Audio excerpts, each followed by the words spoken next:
வணக்கம். நான் உங்க முத்துக்குமாரி. நம்ம சேனலை நீங்க இப்போ தான் ஃபர்ஸ்ட் டைம் பார்க்குறீங்க அப்படின்னா, சப்ஸ்கிரைப் பண்ணிக்கோங்க. பெல் ஐக்கனை ப்ரெஸ் பண்ணிக்கோங்க. அதில ஆல்னு ஒரு ஆப்ஷன் இருக்கும். அதையும் மறக்காம கொடுத்துக்கோங்க. ஸோ தட் நம்ம சேனல்ல போடக்கூடிய எல்லா வீடியோஸும் உங்களுக்கு ப்ராப்பரா நோட்டிஃபை ஆகும். இந்த வீடியோல நம்ம என்ன பார்க்க போறோம் அப்படின்னா, சனி வக்ர பெயர்ச்சியுடைய பலன்கள். அது என்ன வக்ர பெயர்ச்சிக்கு ஒரு சிறப்பா பலன்கள் அப்படின்னா, வக்ரம் அப்படிங்கிறது ரெட்ராகேஷன் அப்படின்னு சொல்லுவோம்.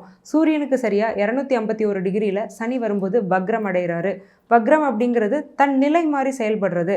அதாவது அந்த சுற்று வட்டாரத்தில் அந்த கிரகம் வந்து இப்படி நேர்கதியில் ட்ராவல் பண்ணுறது கொஞ்சம் ரிவர்ஸாக ட்ராவல் பண்ண ஆரம்பிக்கும். ட்ராவல் பண்ணாது நம்மளுடைய பார்வைக்கு அப்படி தெரியும். அப்போது அந்த கிரகம் தன்னுடைய தன்மையை இழந்து மாறி செயல்படும்.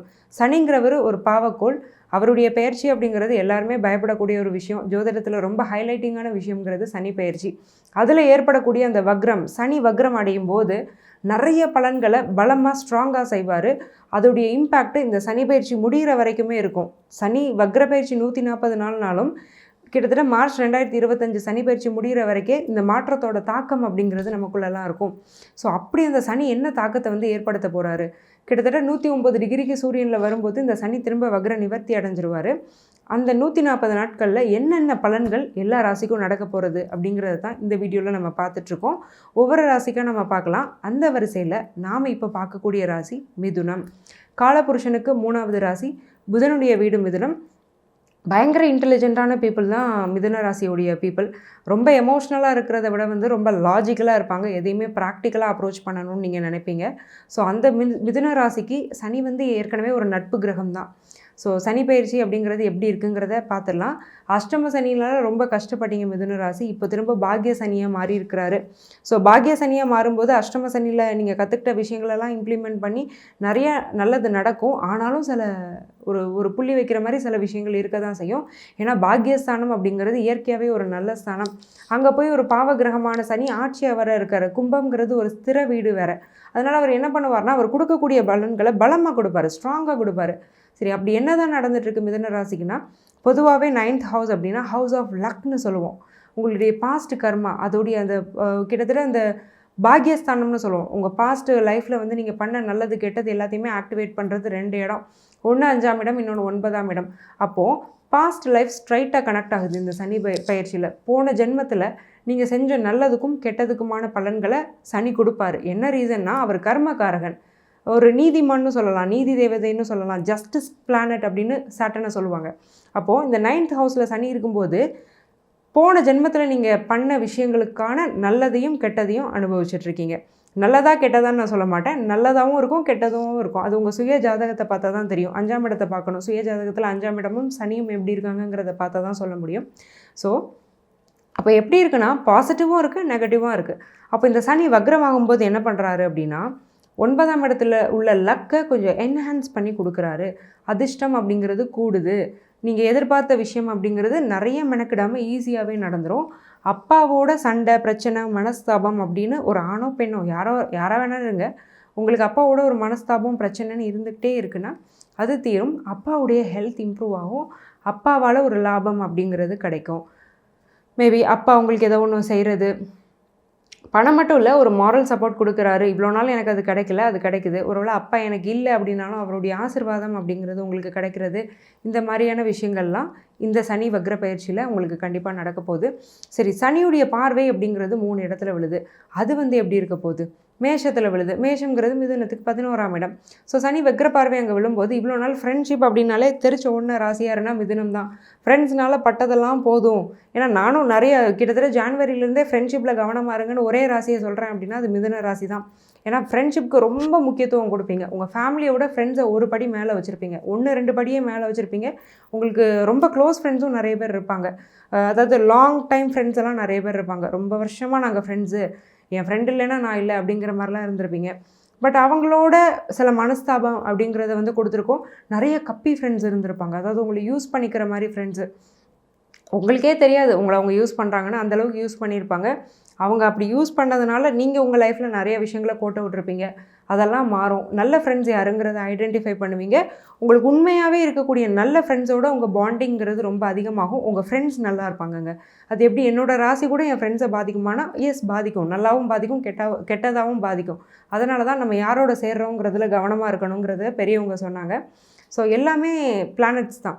ஸோ ஒவ்வொரு அசைவும் பிளானட்ஸ் தான். அந்த மாதிரி இந்த சனி வக்ர பார்வை வந்து 11ஆம் இடத்துல விழுறதுனால உங்களுடைய நல்ல ஃப்ரெண்ட்ஸோட மட்டும் உங்களுக்கு பாண்ட் ஸ்ட்ராங்காக இருக்கும். உங்களுடைய நல்ல ஃப்ரெண்ட்ஸ் மட்டும் உங்களால் நல்லா இருப்பாங்க. ஸோ உங்களுக்கு ஒரு நல்ல ஃப்ரெண்ட்ஷிப் கிடைக்கும், நல்ல பார்ட்னர்ஷிப் கிடைக்கும். மேபி பிஸ்னஸ்க்கு ரொம்ப நாளாக ஒரு நல்ல பார்ட்னரை தேடிட்டு இருக்கீங்கன்னா நல்ல பார்ட்னர் கிடைப்பார். அதே மாதிரி எக்ஸிஸ்டிங் பிஸ்னஸில் உங்களுக்கு இருக்கக்கூடிய பார்ட்னர் சரி இல்லை அப்படின்னா அவரே விலகக்கூடிய நிலைமையை இந்த சனி வக்ர பயிற்சி கொடுக்கும். சரி, ஓகே. 11ஆம் இடம் எப்படி இருக்குது? இப்போ அடுத்த சனியுடைய 7ஆம் பார்வை என்னுடைய 3ஆம் இடத்துல விழுதே, அது எப்படி இருக்க போகுது அப்படின்னு கேட்டிங்கன்னா, முயற்சி ஸ்தானம். முயற்சி ஸ்தானத்துக்கு சனியுடைய பார்வை விழும்போது சனி பார்வை எப்போவுமே கிடைக்கும். இதுவே 3ஆம் இடத்துல சனி இருந்தார்னா அந்த 3ஆம் இடத்துடைய நல்லதெல்லாம் உங்களுக்கு அபண்டன்ஸாக கிடைக்கும். அதே அந்த 3ஆம் இடத்துக்கு சனியுடைய பார்வை இருக்கும் பட்சத்தில் கண்டிப்பாக அது 3ஆம் இடத்தை பாதிக்குது. அப்போது 3ங்கிறது முயற்சி ஸ்தானம்.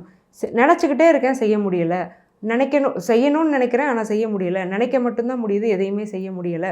முயற்சி அப்படிங்கிறது சுத்தமாக இல்லை, எதையுமே ட்ரை பண்ண முடியல, மனசளவில் கோட்டை கட்டுறோமே தவிர எதையுமே ஆக்ஷனில் காட்ட முடியலை. ஸோ அது ஒரு வேஸ்ட்டான ஒரு விஷயம் இல்லையா? மனசளவில் கற்பனை பண்ணிக்கிட்டே இருந்து என்ன பிரயோஜனம்? முயற்சி செய்யணும். அது இவ்வளோ நாள் பண்ணவே முடியல, பட் இந்த சனி வக்ர பயிற்சியில் கண்டிப்பாக பண்ண முடியும். எடுத்த காரியங்களில் வெற்றி. ஏன்னா ஹவுஸ் ஆஃப் விக்ட்ரி அப்படிங்கிறது 3rd ஹவுஸ், சக்ஸஸ் அப்படிங்கிறத கொடுக்குறது 3rd ஹவுஸ். நீங்கள் போடுற எஃபர்ட்ஸ்னால உங்களுக்கு சக்ஸஸ் கிடைக்கிறது 3rd ஹவுஸ். இவ்வளோ நாள் அதை பண்ண முடியல, பட் இனிமேல் உங்களால் ஒரு எஃபர்ட் போட்டு அதில் சக்ஸஸ் ஆகவும் முடியும். அதே மாதிரி இளைய சகோதர ஸ்தானம் 3rd ஹவுஸ். என் தம்பியோடையோ தங்கச்சியோடையோ எனக்கு நல்ல பாண்டிங் இல்லை, பேசலை, வைக்கலை, செய்யலைன்னா இனிமேல் அவங்களோட நீங்கள் நல்லா பேசவோ பழகவோ முடியும். ஏன்னா 11th ஹவுஸும் நல்லாயிருக்கு, 3rd ஹவுஸும் நல்லாயிருக்கு. உங்களுக்கு மூத்த சகோதர சகோதரினாலும் பரவாயில்ல, இளைய சகோதர சகோதரினாலும் பரவாயில்ல, உங்களுக்கும் உண்டான பாண்டிங் நல்லாயிருக்கும். 2 பேருக்குமான ஒரு மியூச்சுவல் சப்போர்ட் அப்படிங்கிறதும் ரொம்ப நல்லாயிருக்கும். அதே மாதிரி இந்த 3rd ஹவுஸ் அப்படிங்கிறது கம்யூனிகேஷனை குறிக்கும். நான் சாதாரணமாக ஒரு வார்த்தை சொன்னேன், ஆனால் அது ஒரு பெரிய வில்லங்கம் ஆயிடுச்சு, பெரிய பிரச்சனை ஆயிடுச்சு, நான் ரொம்ப அவமானப்பட்டுட்டேன், ஒரு சாதாரண ஒரு வார்த்தையை சொல்கிறேன், அதை வந்து பெருசாக பிரச்சனை பண்ணிட்டாங்க சுற்றி இருக்கிறவங்க. இந்த மாதிரி சூழ்நிலையை அதிகமாக ஃபேஸ் பண்ணது மிதுன ராசி தான். இது கேட்குறதுக்கு வேணால் ரொம்ப சில்லியாக இருக்கும், பட் ஆனால் இதெல்லாம் அனுபவிக்கிறவங்களுக்கு தான் தெரியும். நம்ம யதார்த்தமாக ஒன்று சொல்லியிருப்போம், அது ரொம்ப மோசமான ஒரு எம்ப்ராசிங்கான ஒரு சிச்சுவேஷனில் நம்மளை கொண்டு போய் விட்டுருக்கோம். அந்த நிலைமை மாறப்போது. உங்கள் கம்யூனிகேஷன் வந்து கிளியராக இருக்க போது. அதே மாதிரி வர்ச்சுவல் கம்யூனிகேஷன் அப்படிங்கிறத குறிக்கிறதும் 3rd ஹவுஸ் தான். நீங்கள் even internet calling, video calling, group chat, இந்த மாதிரியான விஷயங்களை உங்களோட ஆஃபீஸ் சம்மந்தப்பட்ட விஷயங்களை நீங்கள் பண்ணுறீங்க அப்படின்னாலும் அதில் ஏதாவது ஒரு ஃபால்ட் வந்திருக்கும். ஈவன் நெட்வொர்க்கே கிடைக்காம நிறைய பேர் கவலைப்பட்டிருப்பீங்க, அடிக்கடி ஃபோன் ரிப்பேர் ஆகிருக்கும், டெக்னாலஜிக்கல் டிஃபெக்ட் அப்படிங்கிறது நிறைய ஃபேஸ் பண்ணியிருப்பீங்க. அதெல்லாம் மாறப்போது.